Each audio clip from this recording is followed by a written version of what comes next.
दोस्तों, आज की वीडियो में श्रीमद् भगवद गीता क्षेत्र क्षेत्रज्ञ विभाग योग अध्याय 13 का संक्षेप वर्णन किया गया है।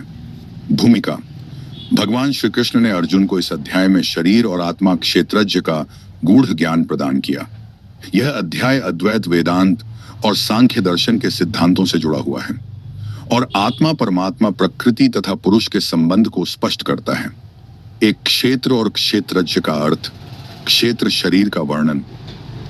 भगवान श्री कृष्ण बताते हैं कि यह शरीर क्षेत्र कहलाता है क्योंकि इसमें सभी प्रकार की क्रियाएं होती हैं।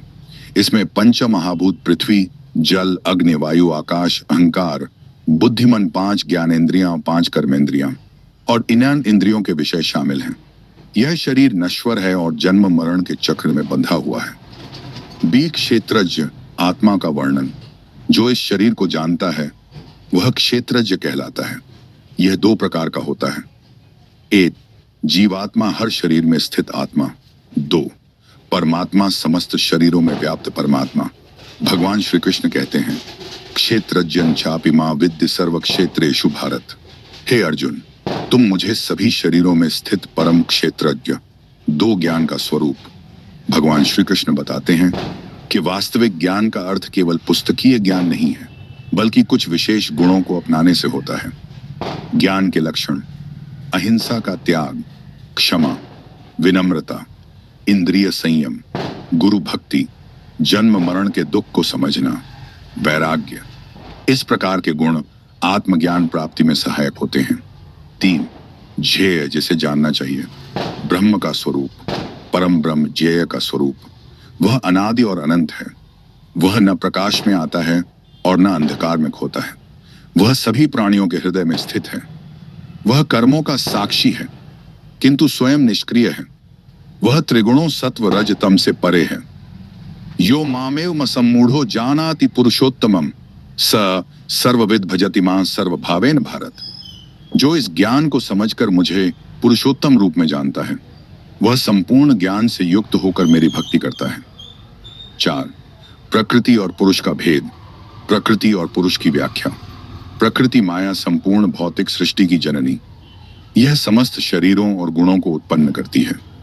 पुरुष यह शरीर में स्थित होकर अनुभव करता है। यह जन्म मरण से मुक्त है, लेकिन अज्ञान के कारण स्वयं को शरीर मानकर संसार में फंसा रहता है। आत्मा प्रकृति से प्रभावित होकर कर्मों का फल भोगती है। 5. गुणों के अनुसार जीव की स्थिति। भगवान श्री कृष्ण बताते हैं कि जीवात्मा प्रकृति के 3 गुणों सत्व रजस तमस के अधीन होता है। 1. सत्व गुण ज्ञान, शांति और पवित्रता को बढ़ाता है। 2 रजस गुण इच्छाएं, वासनाएं और कर्म करने की प्रवृत्ति को बढ़ाता है।